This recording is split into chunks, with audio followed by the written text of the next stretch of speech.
welcome all alumni, welcome members of the DIKU Business Club, and let me stress that we're not just welcoming alumni from the DIKU Computer Science education. We actually have a large educational portfolio. We have something like 14 different educational programs that we do that are either anchored here at the Faculty of Science or done in collaboration with other faculties and other universities, and we're very happy to see people from all educations in our portfolio. I'm Jakob Grue Simonsen. I'm the head of department here at DIKU. In English, this is also sometimes called the department chair, so I'm a piece of furniture.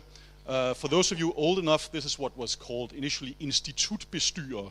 Years ago, it's now called institutleder in Danish, which is a very unfancy title, but basically I'm responsible for the whole thing of that is DIKU, meaning that if everything goes right, it's my great employees who do amazing work, and if something goes wrong, it is really my fault. So there are years where we have ups and downs, and there are years where things decline. That happen. There are years when things are not going as well as we would, and we really have to report when that happens. But this is not such a year. So let me start by saying that all the fun talks will be in a few minutes. They will be great talks by researchers from DIKU and elsewhere, and I'm the guy talking about spreadsheets.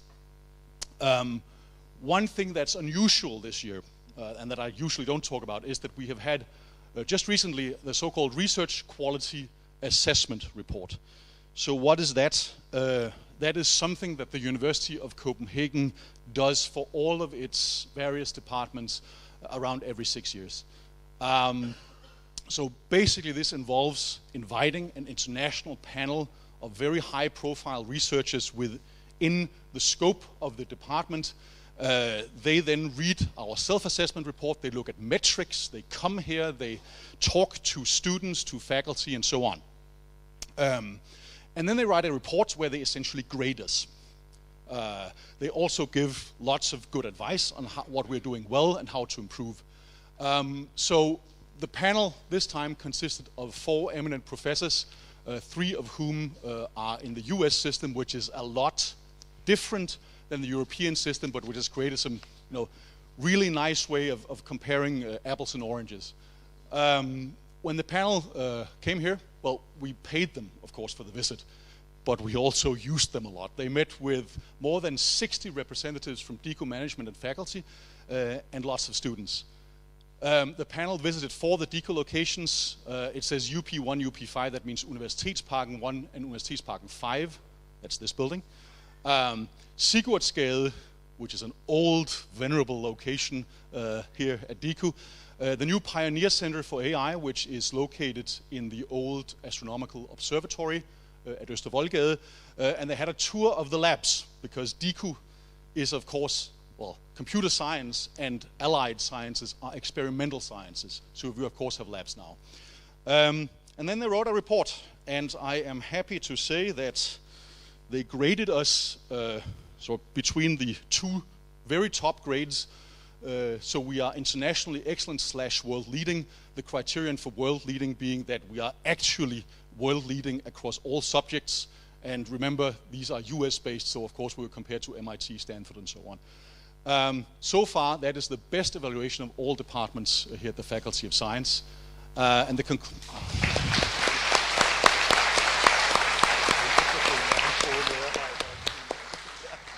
Yeah, we were pretty happy. The conclusions and recommendations of the report will be used as part of the new strategy that we're going to create for DIKU, including updating the hiring plan and so on. Uniquely among the reports of the various panels, they actually not only had recommendations for us, they also had recommendations for the ambient university on how to support us. We were really happy about that.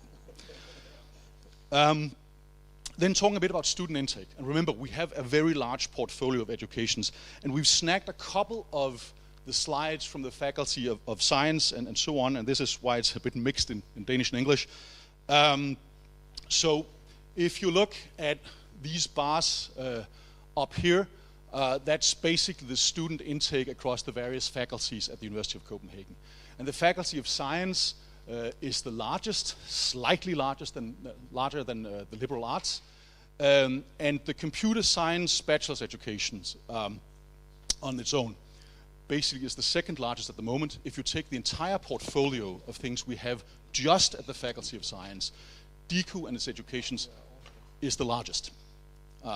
So this of course reflects not just the societal interest in what we do, it also reflects that I think our alumni, that you have been great ambassadors, and that the efforts we have made to actually get more students and get more people interested in our local brand of computer science have worked. So, in terms of the entire portfolio of various educations that we do here at DIKU, I'm not going to bother you about the technicalities of what a STO or student enrollment year means. I think I made a joke about it last year when I actually explained it. I'm not going to do that again. Just think of it as people. So basically, if you look at the increase across these last 10 years or so, we have more than doubled the student intake. We also have many more new educations compared to what we did earlier. One interesting thing that is not shown up here is that if you look across the board at Danish universities, and enrollment in sort of the classical computer science educations, they have actually declined slightly. And why is that? Well, if you read the newspapers, you can also see that if you take IT-related educations as a whole, and that's a very broad definition, what that means, right? IT-related. Then the increase from last year at all educations in Denmark was actually 10%. So more people choose IT-related things, but fewer people choose computer science in Denmark in general. Thankfully, we think that this is because we now have enough specializations and specialized educations that people that would otherwise do computer science, but maybe is really interested in doing economics also, they choose, for instance, computer science and economics instead. So we are still increasing the student intake, and we expect to keep doing so. I said something about spreadsheets, right? Yeah. I'm not going to show you a spreadsheet, but I am going to show you one metric or performance indicator, or what you will, which is income from external funding and turnover. This is basically just bragging about the size of DIKU, but I need to stress something, and that is that getting more external funding on its own, that's not a goal for DIKU. The work we do as a result of the funding is the goal. So it's more and better research, and it's more and better education. But if you look at the total turnover, how much money we spend. So the light gray stuff is basically what we get from the university for teaching and so on. And as you can see, even with the sort of increases we've had, it's kind of stagnating. And that is because of the way of, well, the money that the university gets, that usually gets reduced every year. And basically things we're not in control of, even if we educate more students. And the dark gray stuff, that's funding that we get from external sources like private foundations and so on. And that is an ever increasing part of our revenue. And again, you can sort of see that from about 10 years ago, we've basically doubled in size. We're projected to spend almost 200 million kroner this year, just our department. So again, that's growth, that's great. Anders, was that the 2 minutes? That was 2 minutes? Yep. I'm just going to continue, right? For 2 minutes. 1 minute. 1 minute, yes. We've had a number of new exciting projects and external grants. Some of them are in basic research. We have a very large center for algorithms.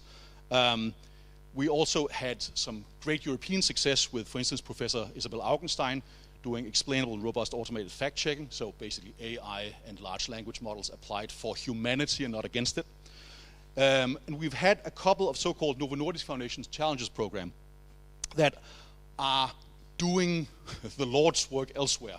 So basically helping our colleagues work on global wetlands and crops and so on, using, in this case, AI and image analysis for the betterment of humanity.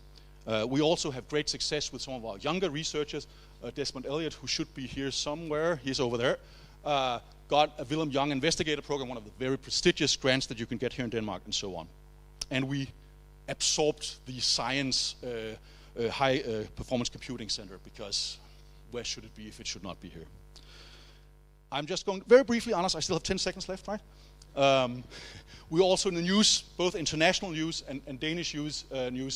There's a lot of interest in AI, but of course there's an entire technology stack below sort of the surface level AI, and we try to make sure that all of that news actually gets reported, because we don't think that the level of excellent research we do internationally is perhaps properly communicated yet, especially in Danish news media. Finally, and these are some of the international news, but Anders will kill me if I don't continue. I have one final slide, that's about you. DIKU alumni are an asset for DIKU and for the University of Copenhagen in general. Anders mentioned this ambassador thing, but there are also stories that don't always get told. We have lots of people starting new companies. We just have a selection up here of companies started by DIKU alumni. There are many more. Our students are in great demand. We would like to produce even further of them. But there's one more thing, and that is that we're actually really proud of you. And that's not just me as kind of the leader of DIKU saying that. It's when faculty members see their former students, or even former mentors who are older than they are, in the news, or they hear about them being advisors or actually creating things for the Danish society, people tend to get proud. Even people who are sort of born and bred theoreticians, they are actually really proud. And I'm really proud to call myself your colleague. And with that, I think I'll have to pass on the mic. Thanks for your time.